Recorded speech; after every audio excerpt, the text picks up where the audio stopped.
food for the world, right? In business, the whole world could live mamish like in an Eden, right? This one doesn't want to give food, the other one doesn't want to give out merchandise. Everybody's holding it. And how do I fix the world? I fix the world in my little house, and then I fix the world. So Seder night, when I fix mamish, my stinginess, my kamsunas, I open the door for the Yanovi. Mamish, we should live to see it, you know. And you know what is so deep that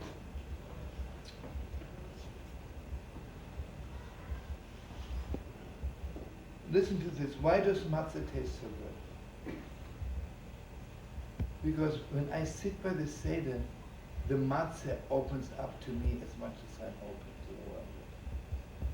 So the matzah gives me so much life. Everybody knows the matzah is called michli dasos, the bread that heals. Why does matzah heal? Why can they go and buy some French bread? Because the matzah, when I eat Seder night matzah, oh, the matzah opens up to me, gives me so much, and so much everything. You know, it's unbelievable, you know, like, and I tell you something very deep, I don't want to say anything bad, but I watched people who are a little bit, I don't want to say the word far from Yiddishkeit, but officially far from Yiddishkeit. They eat a little piece of matzah, and they say it's not good for the stomach, right? They can't, and they're overweight, and they can't eat the matzah. And have you ever noticed, the more frum I eat this, the more you cannot stop eating matzah. It's crazy about matzah. Because matzah is not gefilte fish, matzah is not chicken. Matzah is mamish, the bread which has everything in it. Mamish gives me life, gives me healing. Oh, just so good. I want you to know a lot of Rebbes would, Afrikaner, they would mamish heal people left and right. With the Afrikaner, with the last piece of matzah, they would private people and mamish heal people left and right. I remember once, one of the Rebbes, I mean, there are 10,000 stories. But even from the Alter Rebbe, there's stories. Kosher Tzamagid.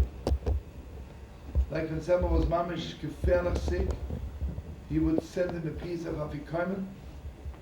There's a story with the Kosher Tzamagid, someone was mamish dying, the doctor says he's dying, and the Kosher Tzamagid sent him just a crumb of his Afikomen, got out of bed. There's so much life in it. And I want you to know something else.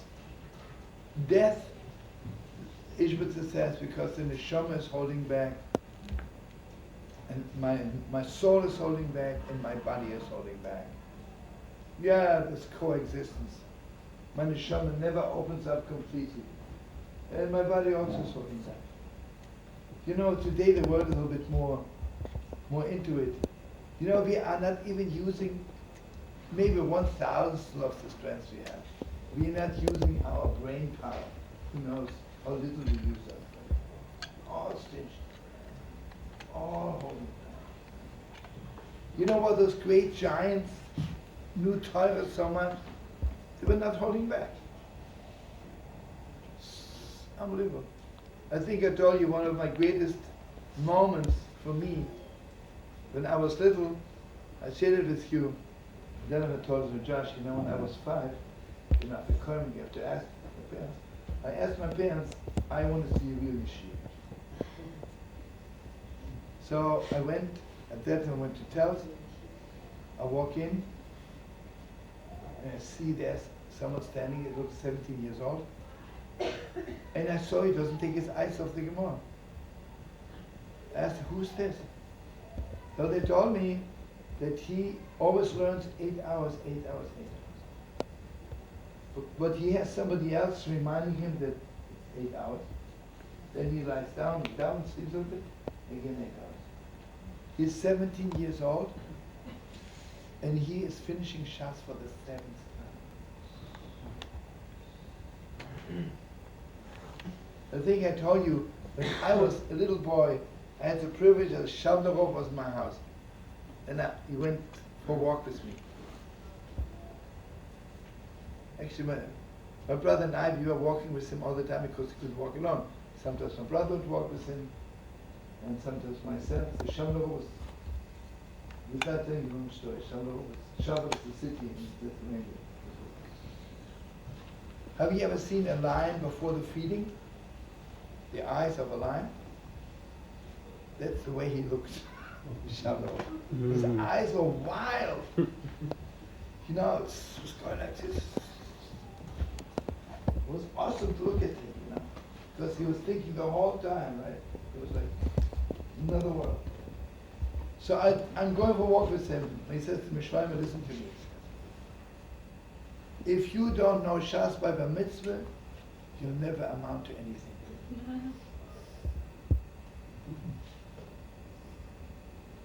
Where do we stand?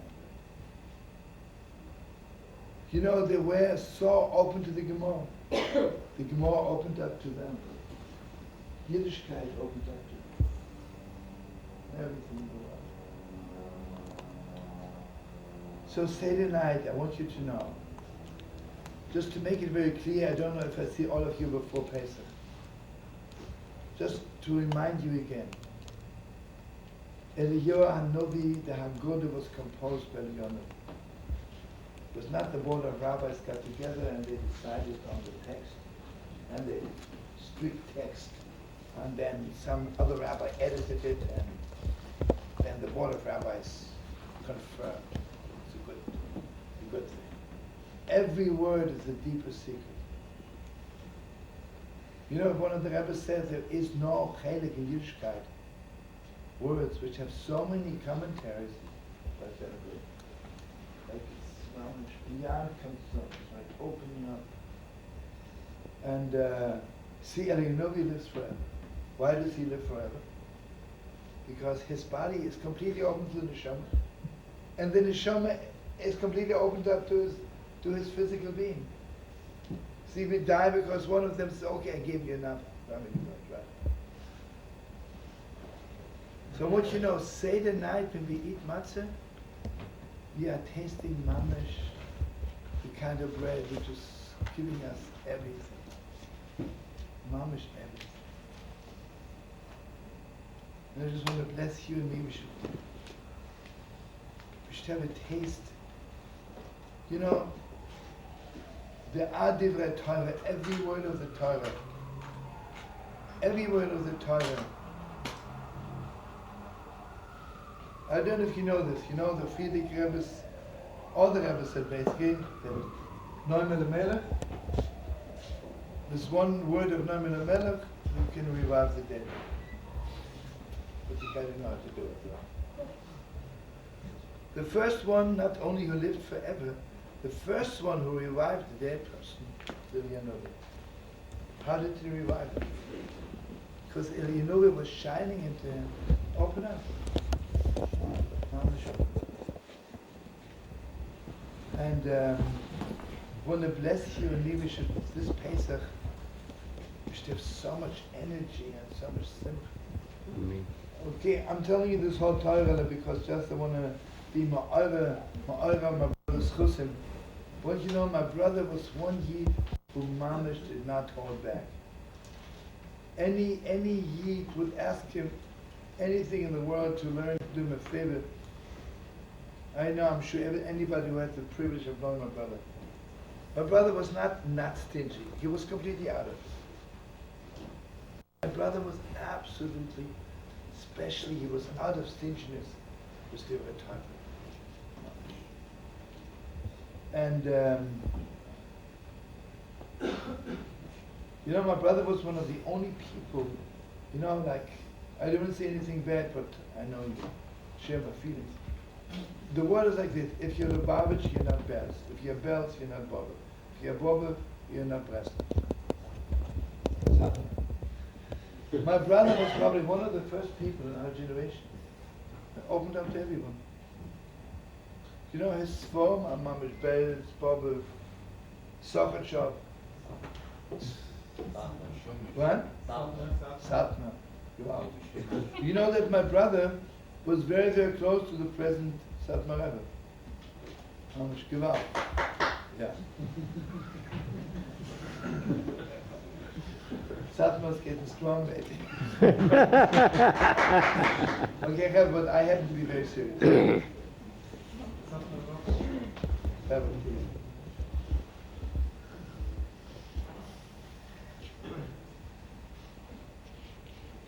I just want to tell you something.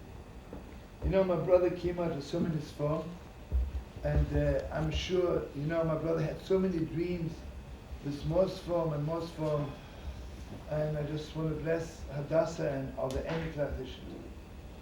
Sometimes, you know, I walk in Yerushalayim on streets, people ask me, people say, you know, your brother promises coming out with this day, where is it?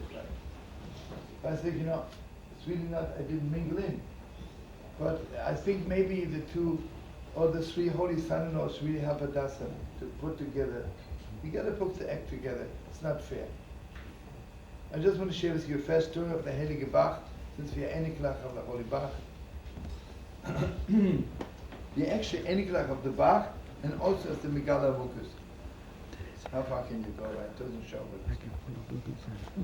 Anyway, everybody knows the Bach, the first commentary on Shulchan Aruch is the Heilige Bach.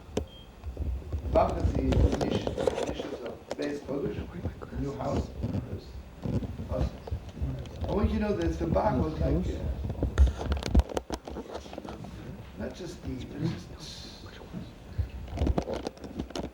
awesome depths. Awesome depths. Awesome. And his son-in-law, the Taz, they're always like fighting with the Taz. And the Eniklach from the Taz and from the Bach. Anyway, the Heilige Bach writing is safer, but on those days you need permission from a great rabbi to print it. So he went to the Heilige Megala Mukas. The Bach was the Av Bezen, and the Megala Mukas was the Reish Mesifta. He was head of the yeshiva. So he asked him for a letter of permission to print this book. And he gives it to him. And whenever he asks him, so when are you giving me that letter? He says, oh, I'll give it to you next week. In the meantime, it's already 3 years. So finally the Bach says, listen, you know, you don't want to give it to me, I'll let somebody else. He said, okay, I give it to you this week. But at the end of the week,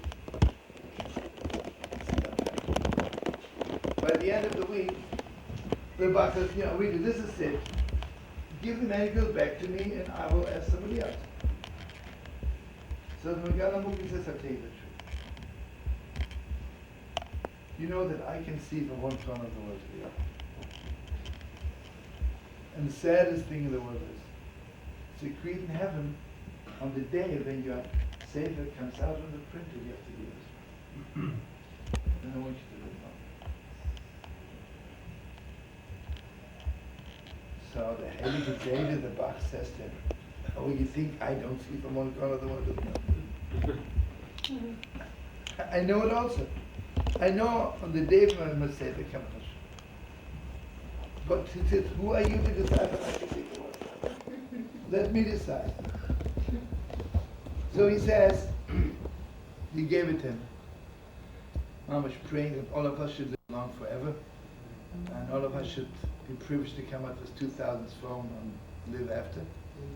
But anyway, so the Bach got sick. The closer it got, the closer the printing got finished, he got sick.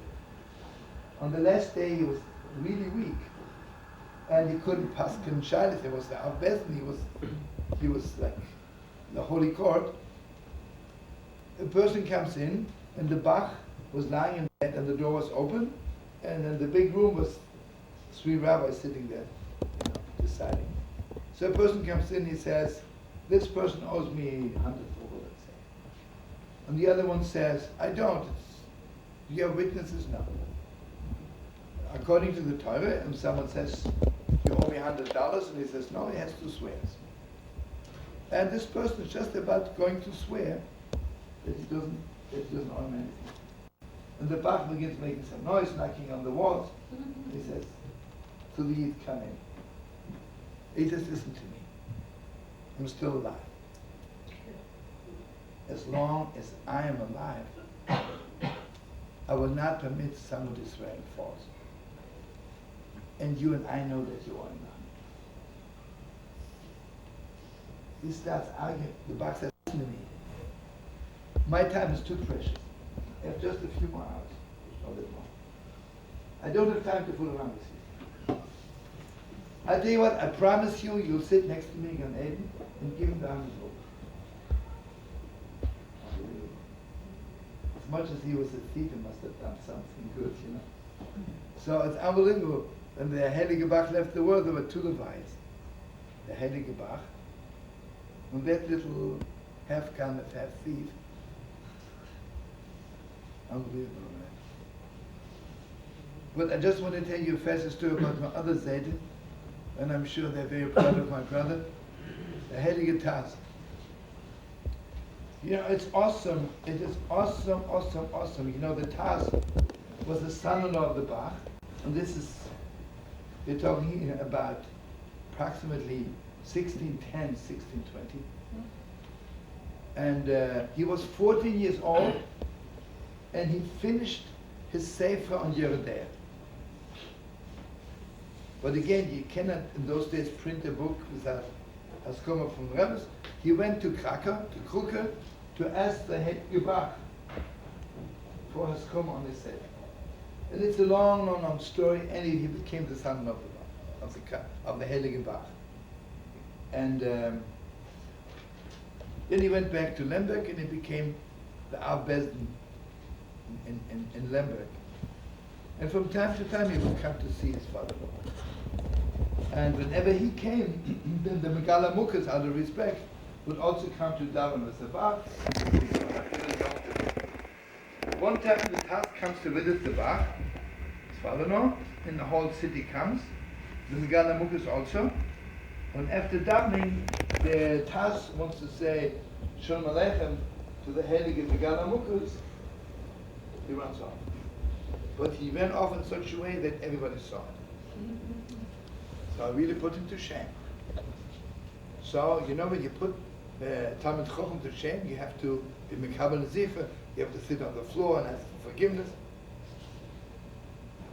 Anyway, the Heilige Bach writes a letter to the Zohar, says, I want you to come here and to be Mekabel Zifa, I want you to sit on the floor and ask my son-in-law for forgiveness. What? Yeah.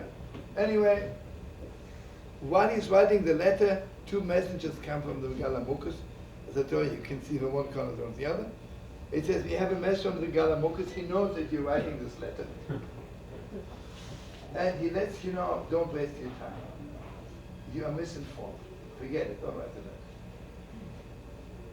4 weeks later, the Heilige Taz comes again. And this time, the Megala Mukas runs up to him, kisses him and hugs him. So the Taz says, you know, why did you put me to shame last time?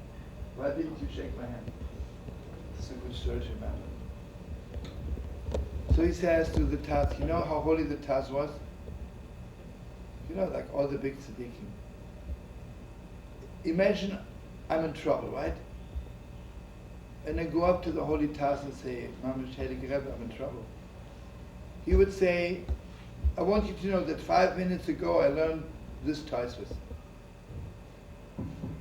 With the Koyach HaTorah of this Taisvis, I give you both everything should be good. He would always connect it to the thing he learned last, and with the Torah he learned. He said, do you remember the last time before you came to Kruke in Lemberg, while you were leaving, a woman came in rags, and she had a little baby, it was like burning up with fever. You could see, God forbid, the baby's on its way out. So the woman says to you, Heilige Rebbe, please bless my baby to be well. So you said, with the Koyach HaTorah of the last Taisus I learned, I give this baby a bracha, she'll be well. And the baby got well instantly. You stepped on the wagon and you left. But in heaven, they were angry at you. Did the woman only need a blessing for her baby? Didn't you see she is in rags? Didn't you see how poor she is? How broken she is? How can you run off in your car when you see a person so broken? So in heaven, they decree that for 30 days your prayers will not be answered. They put you in chayam. So he says, if heaven doesn't want to have anything to do with you, I couldn't shake your hand. But now, 30 days are over. Do you know how deep this is? When someone asks you a favor, maybe they're ashamed to tell you everything they need, but don't you have good eyes? Anyway, I want you to know, my brother was one of the mamish had good eyes. I know hundreds of stories, people came and asked my brother a favor. He always smelled right away what else they need. It's easy. If someone says, give me $10, what hurts you really, right? What's a good doctor like Dr. Ritchie, right? A cute little doctor like Moshe. A doctor, you say, listen, I have a headache. You say, okay, take aspirin. A good doctor says, why do you have a headache? What really hurts you? Anyway, friends, you know, this year we need mamish, so much hurts us. Gewalt, the world hurts us. Eretz Yisrael hurts us. Yerushalayim HaKodesh hurts us. The Matzah of Yidden, the Matzah of the world, everything. Everything hurts us, a little bit. I want to bless you and me that every piece of Matzah. And we should be so non-stingy that every piece of matzah we eat should shine into all the Yidden, into the whole world. And mamish, we should really mamish live forever. And you know something, I really want to bless all our children, especially my brother's Hadassah's grandchildren, all our children. We should be privileged to be parents, and the rabbis and the yeshivas should not be stingy. Well, we still have a few good teachers, very few are good rabbis. But basically, I was just yesterday in Albany, and one person told me a story about never give out. Her son is just about to be turned off from Yiddishkeit. Where is the non-stinginess? Where is non-stinginess? And you know, when you see a boy doesn't want to learn Gemara, you don't ask him. You have to learn. You have to know something else hurts him, right? Not Shleim Ochsen hurts him. Shleim Ochsen is very beautiful. Who knows what hurts him? Like the Tad. Don't take off with the toxins from Shleim Ochsen, go out. And Mamash, I want to bless all my brothers, Eniklach and holy son-in-laws. But now the question is, Moshe, you didn't say anything on Shabbos. How do you say Moshe? Say just 2 words. Come. Yeah.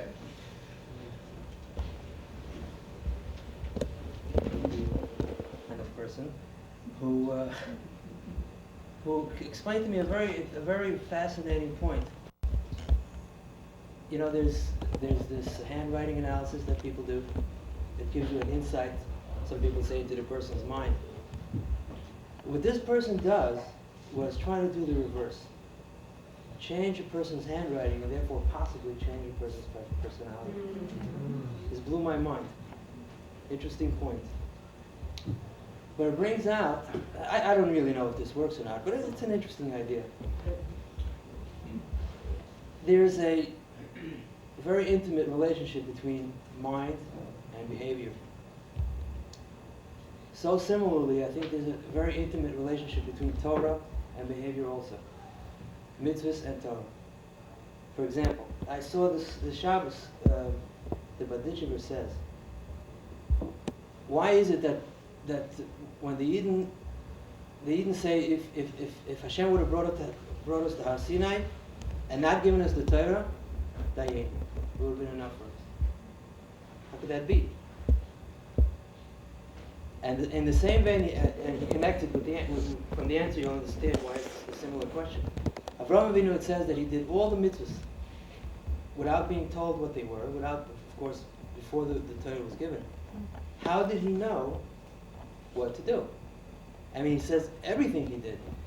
Even I mean, every little thing he was doing. How did he know? So Madhidra says that his behavior was such, his body became more and more refined to the point where spiritualism outweighed his gashmias, and his body felt the Torah. He was doing everything the right way, therefore he felt intuitively what Torah would demand one to do. It's kind of the same point that there's a very intimate relationship, just like between the mind and behavior, and a person's behavior. If a person behaves properly and does mitzvahs in a certain way, the Torah, like Rabbi Shlomo says, opens up to him, and he becomes more and more of a vessel to Torah. And Avraham Avinu was such a person, and the Yidden, they were in such a lofty state before Hasinai that they intuitively knew the Torah already before it was even given. And that's why they said that had we been brought here and not been given the Torah, would have been enough for us, because they already had it. Of course, it's much better to get it from Hashem, but this would have been nice. I heard another story, and I'll try to connect this all. Shlomo told me, I may have gotten it wrong, the story, but correct me if I'm wrong. But Nachman, Breslov, he went up to Lila in a dream, and they told him, do you know Chumash? He says, yeah. He repeated Chumash from the beginning to the end, and they said to him, do you know it backwards? He says, yes, and he repeated it backwards. Can you say it backwards, letter for letter? He says he couldn't do it. When he woke up, he fasted because he felt so terrible. What do you feel so terrible about?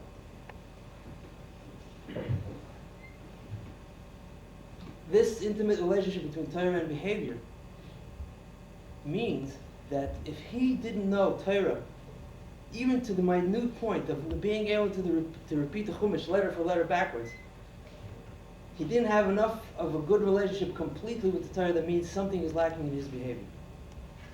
He's not completely a vessel for the Torah. Therefore he fasted. Something is wrong.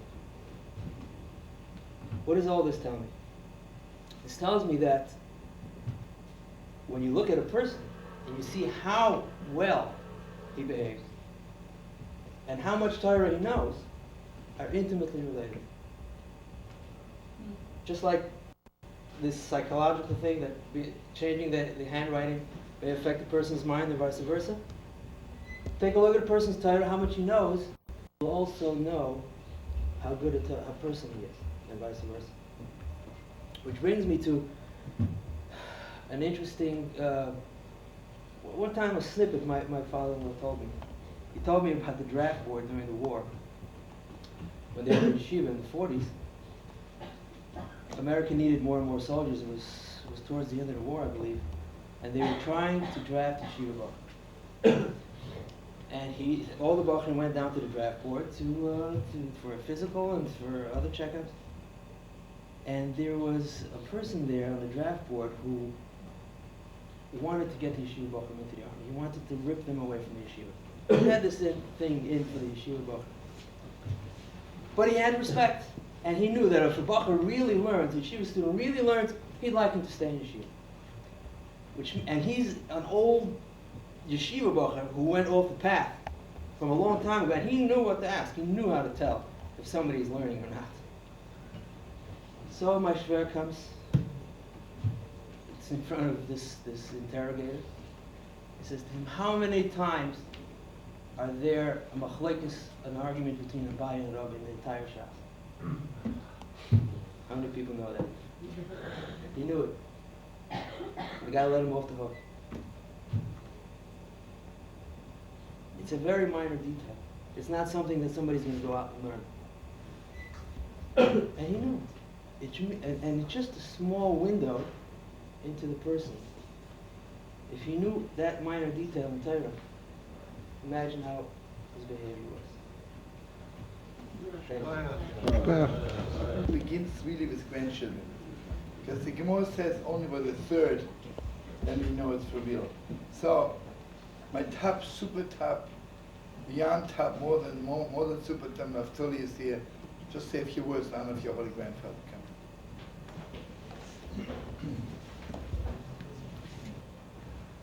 I don't want to say any specific Vateras, but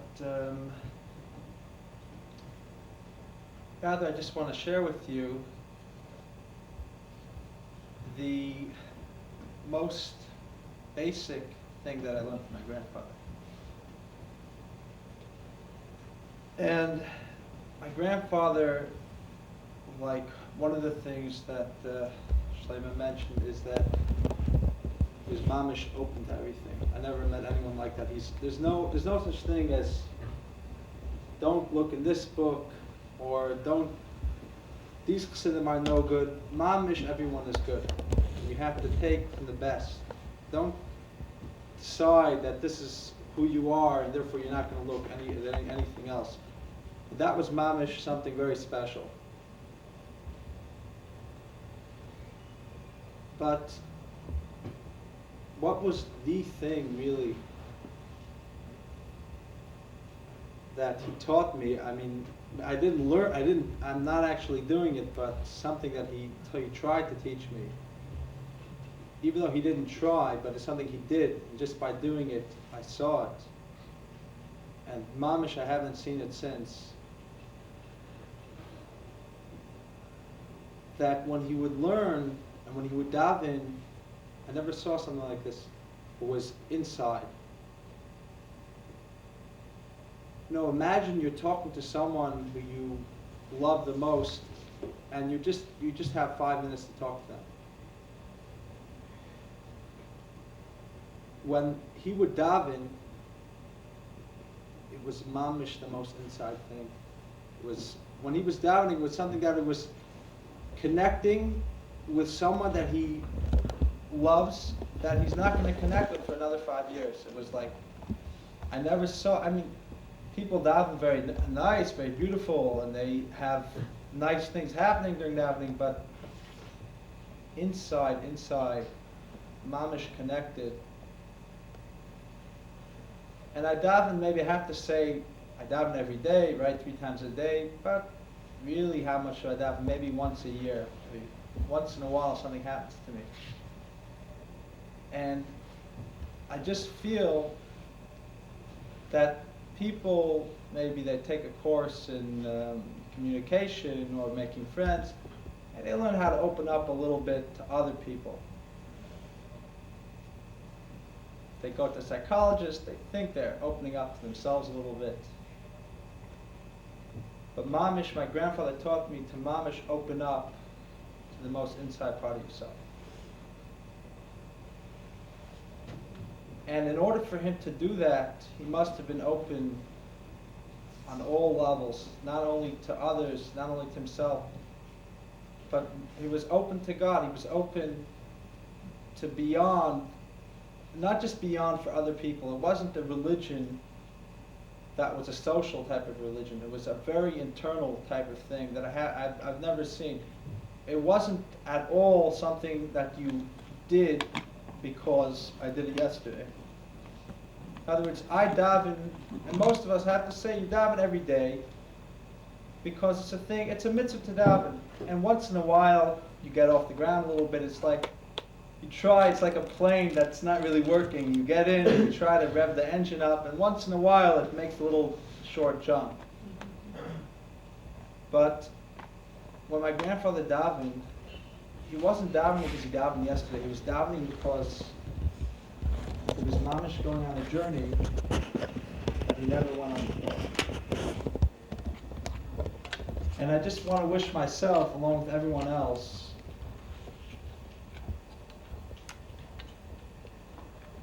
that we shouldn't end that journey before we begin that journey. And that we should actually open ourselves up to know that there's something beyond just little things, and to look deeper into ourselves, into the world.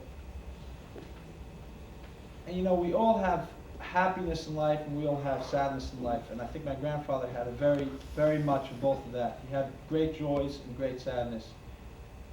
But if it just leaves you, if you don't know how to turn, where to turn to, it doesn't leave you feeling very good. And he knew how to turn. He knew how to turn, where to turn. I just want to give everyone a bracha that we should take all our feelings, whether they be frustrations or whether they be feelings of happiness, and turn them in the right direction. Turn them mamish inside. Connect with Hashem. Connect in a real way, not just to do this, do that. That's what everyone is doing. But mamish, do it not because someone else did it or because you did it yesterday, but do it for real. Do it because it's the most unbelievable thing in the world. Amen. Koyach.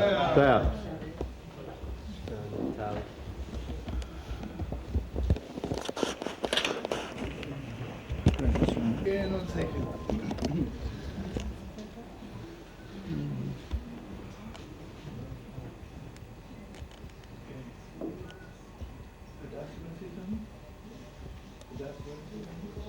One of the holy daughters? One of the holy daughters? Pick it even. You're the cutest in the world. I'm only joking.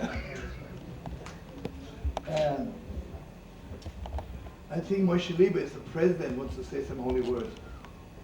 Yeah? Just say one word.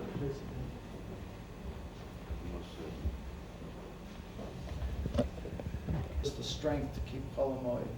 I'm still wondering what it's all about, but it sure feels special. And I just hope to keep doing it in his sukkos. It's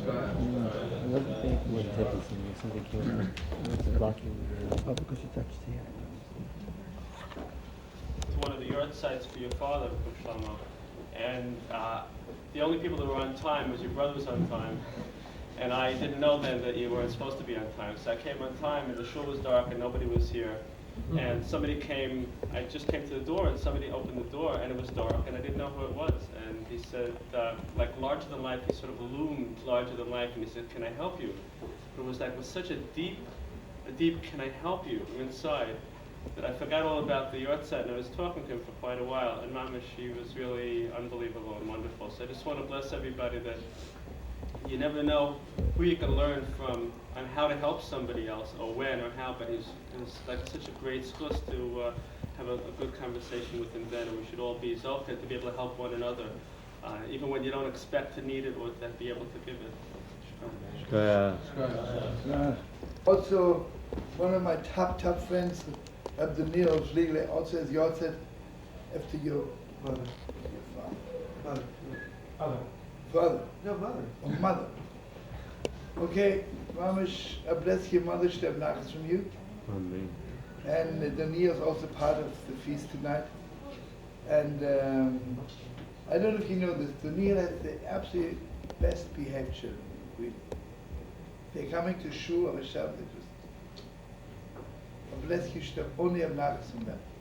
And I bless them, the Shteb Nachas from you. Amen. And your what? Yeah, I asked him, I didn't want to say anything. I asked him.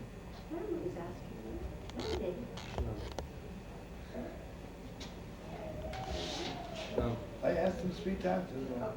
Oh, no, if you tell him, okay, you're the master. Okay, one second, just want to tell also our friend Heilige Abdullah Maris Yosef after his grandmother tonight. So, okay, fast, brother. I sold tickets because I knew you're coming.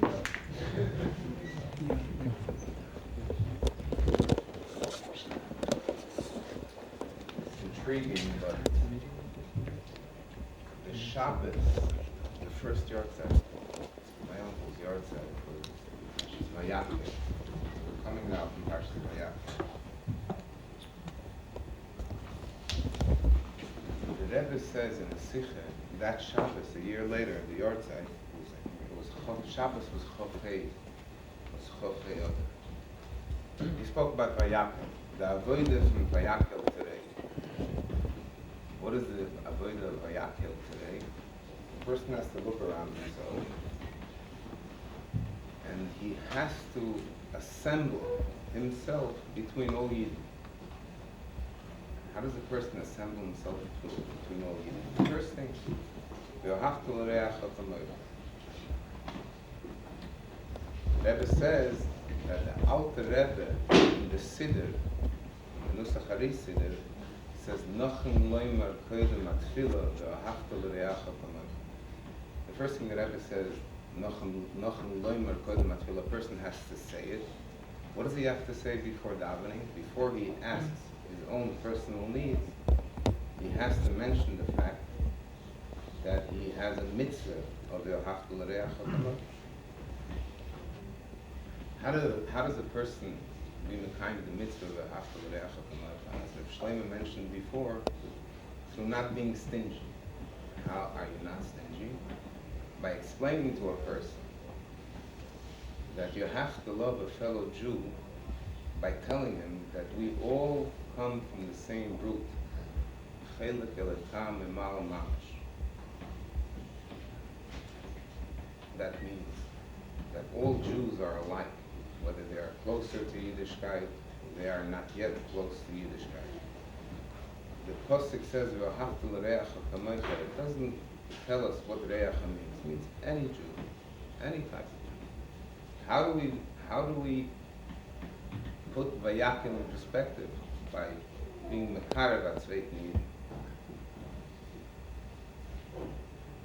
In the Heilige Badische Rebbe, which we are Eineklach, my aunt Hadass is an Eineklach from the Badische Rebbe, he promised and he practically swore that when his time comes, whenever the game Lamaila, he will not rest.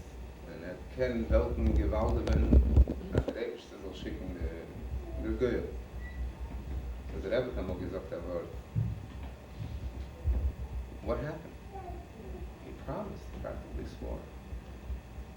What happened was that the Heilige Badishva came up here, and all the Malach Ashuris knew that he was the torch bearer of V'ahavta l'reacha k'mocha, of not being stingy, of being generous.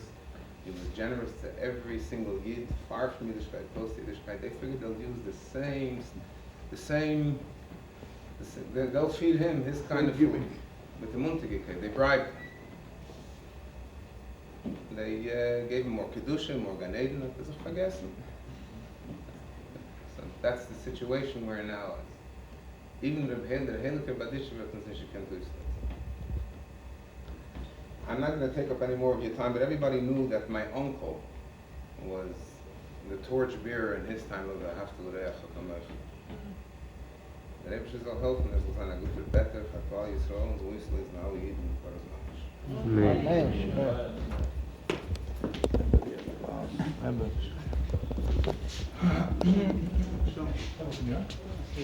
Yeah, good. So I didn't, I said a couple of things over Shabbos in terms of certain reminiscences of Reb Eli, and I don't really have a Torah to give over, but again, in terms of the legacy, so many things come to mind. Dancing in terms of Motzi Shabbos with Reb Eli. The joy that doing after after Havdalah, doing a little these kind of dancing with him. Obviously, the legacy of family. I mean, obviously, it's so well represented here, and how proud he was, and how what joy he took from all that, and his family here. I mean. I look here and I see Moshe Wokstein, and I see Haley of Shlomo Gorelik, and all the joy he got from that, And how could we not mention Zek and Naphtali? I mean, which was such a central part of his life, and the central and the joy of that. I mean, Shlomo, each Shabbos with Shlomo is an opportunity of hearing. Where else but in the Carlebach Shul do we have the opportunity to hear the range of Hasidim? Nowhere else. I mean, you can go to Lubavitch and hear about Lubavitch, and go to Breslov and hear about Breslov, but it's I think this rare opportunity here to be filled and nurtured by the wide span of Hasidim. And obviously, Rav Eli, one of his main missions was to get all those Torahs translated and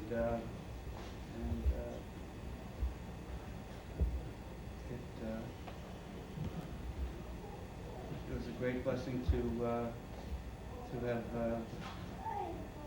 learned from him in so many ways, and I bless us all that we honor his memory. Amen. Thank you so much. I know it's late, you have a little feast. Oh, no, that's it. I want to sing every Motzei Shabbos Havdalah, my brother's favorite name.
That's how it's supposed to be.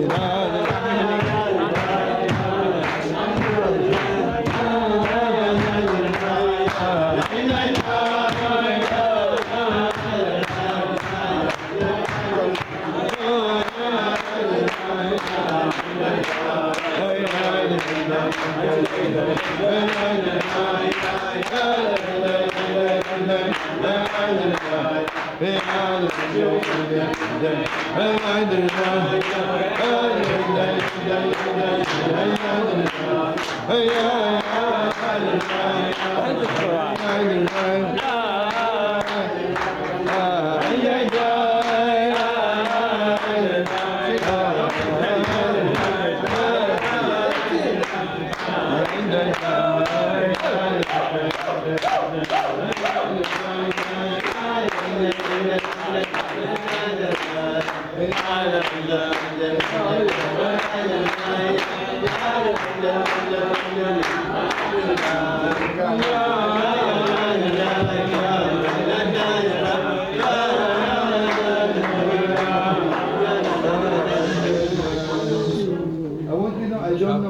But there is a certain voice somewhere that this niggin is still from the times of Hashem.